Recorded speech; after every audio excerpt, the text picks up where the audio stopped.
27 वर्षीय software engineer अरमान खुशी से उछलता हुआ जैसे ही घर के भीतर दाखिल हुआ, माँ माँ कहते हुए अपनी बूढ़ी माँ के गले से लिपट गया। आज उसकी प्रसन्नता सातवें आसमान पर थी। उसकी यूं चहकती हुई आवाज सुनकर वृद्ध माता पिता के चेहरे पर भी खुशियां छा गई। मान, आज तो बहुत खुश लग रहा है, बता बेटा क्या बात है। बेटे की खुशी देखकर माँ फूले नहीं समा रही थी। अरे माँ, मैं आपसे बता नहीं सकता कि आज मैं कितना खुश हूँ। वो तो दिख ही रहा है मान, हमें भी तो बताओ आखिर बात क्या है, हम भी तो जाने। अरमान के बूढ़े पिता, जो अब लाठी के सहारे के बिना एक कदम भी चल नहीं पाते थे, उन्होंने भी उसकी इस बेहिंता खुशी का कारण जानने की कोशिश की। अरमान तेज कदमों से पिताजी के पास जाकर सोफे पर बैठ गया और कहने लगा, मुझे आशीर्वाद दीजिए पिताजी, मुझे नौकरी मिल गई है। अरे वाह, भगवान तेरा लाख लाख शुक्र है, मैं अभी जाकर मंदिर में दिया जलाती हूँ। माँ ने आंखें बंद करके ईश्वर को धन्यवाद दिया और पूजा घर में चली गई। पिताजी की बूढ़ी आंखें में भी खुशी की चमक साफ साफ दिखाई दे रही थी। लेकिन पिताजी, मेरी नौकरी यहाँ नहीं विदेश में लगी है और 1 महीने के भीतर ही मुझे ज्वाइन करना है।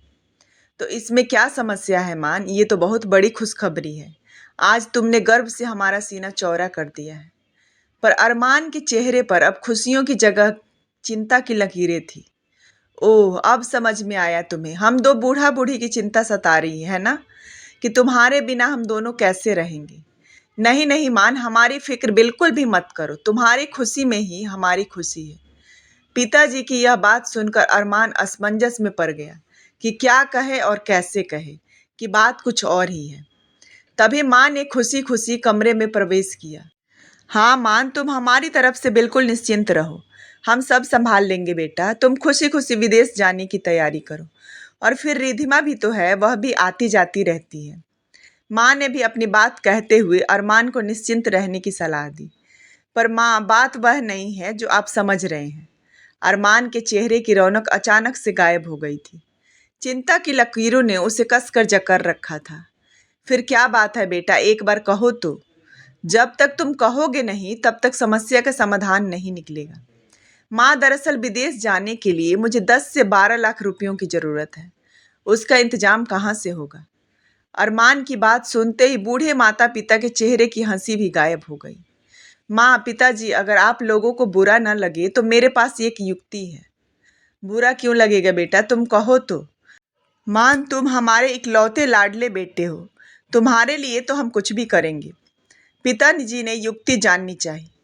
पिताजी, हमें यह घर बेचना पड़ेगा, इससे मेरे विदेश जाने का इंतजाम भी हो जाएगा और आपने बैंक से मेरी पढ़ाई के लिए जो शैक्षणिक लोन लिया था वह भी चुकता हो जाएगा। अरमान की बात सुनते ही माता पिता के पैरों तले मानो जमीन खिसक गई। उनके चेहरे की चिंता की लकीरें और गहरा गई। घर बेचने की बात पिताजी को अच्छी नहीं लगी। लेकिन मान, ले देकर संपत्ति के नाम पर हमारे पास एक यह घर ही तो बचा है। अगर इसे भी बेच देंगे तो इस बुढ़ापे में कहाँ जाएंगे। इस उम्र में क्या हम दर दर की ठोकरें खाएंगे। नहीं नहीं बेटा, कुछ और सोचो, कोई और उपाय जरूर होगा। कहते कहते पिताजी लाठी टेकते टेकते अपने कमरे की ओर चल दिए। माँ, तुम ही समझाओ ना पिताजी को। मैंने बहुत सोचा माँ, पर हमारे पास इसके अलावा दूसरा और कोई चारा नहीं है। अब इतनी जल्दी कहीं से लोन भी नहीं मिलेगा। माँ, क्या तुम नहीं चाहती कि मेरा भविष्य उज्जवल हो। अरमान की बात सुनकर माँ अरमान के सुनहरे भविष्य के सपने सजाने लगी। घर में निर्वरता छाई थी। माँ को कुछ समझ नहीं आ रहा था। अरमान माँ के बोलने का इंतजार कर रहा था। कुछ मिनटों के बाद माँ का मौन टूटा। उन्होंने चिंता जाहिर करते हुए अपनी बात रखी। लेकिन मान, इतनी जल्दी घर के लिए खरीदार भी तो नहीं मिलेगा। खरीदार? तुम उसकी फिक्र मत करो माँ, मैंने सब बंदोबस्त कर लिया है। हमारे मकान को खरीदार मिल गया है। दलाल और खरीदार दोनों बस आते ही होंगे। और वैसे भी माँ, आप ही तो कहती हो ना कि आप लोगों के बाद यह घर मेरा ही है, तो देखो अब यह मेरे ही काम आ रहा है। अरमान बोल ही रहा था कि उसी क्षण दरवाजे पर किसी ने दस्तक दी। उन्हें देखते ही अरमान के चेहरे पर फिर से मुस्कान पसर गई। लो माँ, वे लोग आ भी गए। अरमान ने उनसे कुछ बातें की और पेपर कलम लाकर माँ को थमाते हुए कहा कि माँ, मेरी अच्छी माँ, इस पर दस्तखत कर दो ना। माँ ऐसी परिस्थिति में करती भी क्या। उन्होंने उदास होकर ना जाने क्या सोचते हुए उन कागजों पर दस्तखत कर दिए। माँ की आंखों में दुख और सुख मिश्रित सागर उमड़ रहा था, जो खरीदार के जाते ही अपना बांध तोड़कर बह निकला। अरमान ने खुशी खुशी पैसे से भरा सूटकेस लेकर घर में प्रवेश किया तो देखा कि माँ रोए जा रही थी। माँ, आप चिंता क्यों करती हो? आप दोनों के रहने का इंतजाम मैंने कर दिया है। माँ कुछ समझ नहीं पा रही थी और चकित निगाहों से बेटे को अरमान को ही देखे जा रही थी।